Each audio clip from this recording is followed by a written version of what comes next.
Hey, my name is Mia Ives-Rublee, and I am one of the coordinators and founders of the Women's March on Washington Disability Caucus. Beside me is Kings Floyd. She is part of my communications team and the ground team. And we are here to talk to you a little bit about the Disability Caucus and then also talk about accessibility so that everybody can really get to know sort of what's going to be out there while you march. So, the Disability Caucus, we got involved pretty soon after the Women's March was announced. Just a group of us from the disability community contacted the Women's Committee, and we discussed sort of disability rights issues and women with disability rights issues.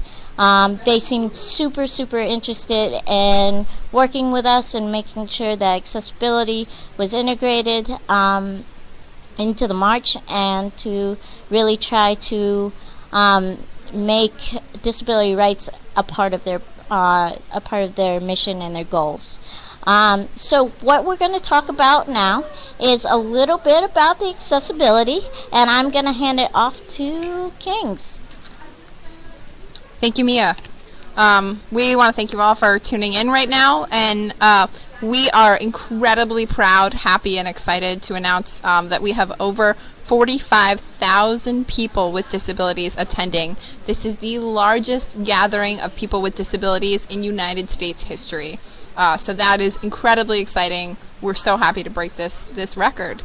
I'm going to talk to you about some of the accommodations that we have offered during the march. First off, we have hearing and deaf interpreters in and around the march and rally area. We have assisted listening devices close to the stage in the ADA section seating. We also have audio descriptions and cart captioning. The cart captioning is live streamed and at the actual event. We have ADA guides that are placed strategically around the march and rally areas. They will be wearing bright orange vests with the label ADA on the back. So finding them and asking them for any information regarding accessibility is your best bet at getting more information, or you can come to our ADA tent. Those ADA vested representatives will also be able to tell you about wheelchair stewards and sighted guides who will also be wearing vests. So if you need either of those accommodations, find someone in an orange vest that says ADA on their back. I'm going to pass it back to Mia for more accommodations. Thanks, Kings. Okay, so what we wanted to also talk to you about is the ADA seating. ADA seating is sort of for anybody who requires assisted listening devices, descriptive listening devices, people in wheelchairs, people who need to see ASL interpreters. That's going to be an area near the stage, and it is limited seating, and it's going to be sort of first come, first serve. We are thinking that it is going to be opening at around 8 o'clock, that area. For more information on sort of the things that King's talked about, the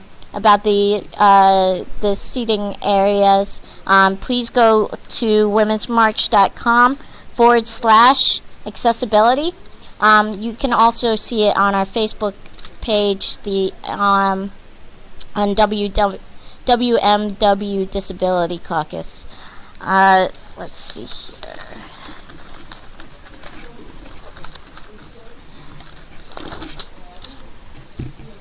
The drop-off points for shuttles, the accessible shuttles, is going to be at C Street and 4th Street. We're also recommending that people who are taking Ubers or are doing drop-off in private vehicles go to 12th and Maryland. We are also we've been told that the closest locations for The Metro Stop Centers is at LaFont Plaza and also at Federal Center Southwest. Those are sort of the areas that are going to be closest to the march and closest to the entrances.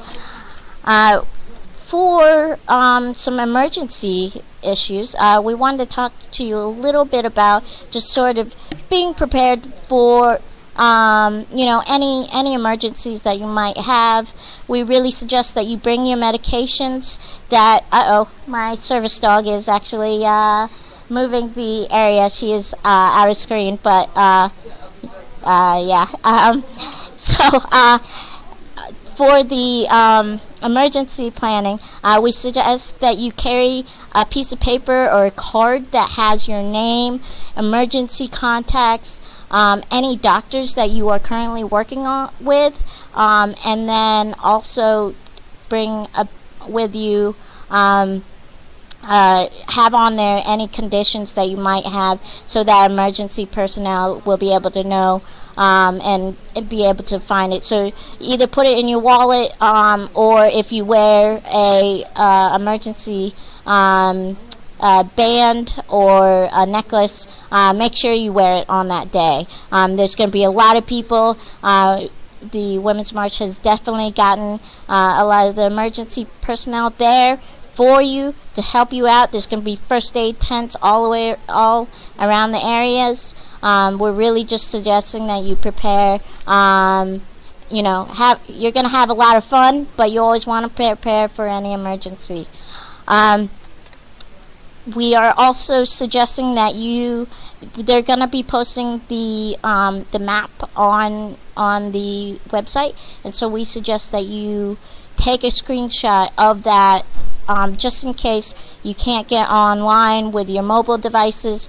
That's the best way that you can sort of figure out where places are. Did we talk about the location of the ADA tent? No, we should. The location of the ADA tent is going to be at Independence and 6th Street. Yes. So our ADA guides are going to be around, and all the volunteers know where the ADA tent is. There's also going to be a lot of signage out there. The Women's March has done very well about getting all this signage, and it's going to sort of point right directly at us. So I will be at the tent. Floyd will also be at the tent. So come and say hi to us. And do we have anything else? The email.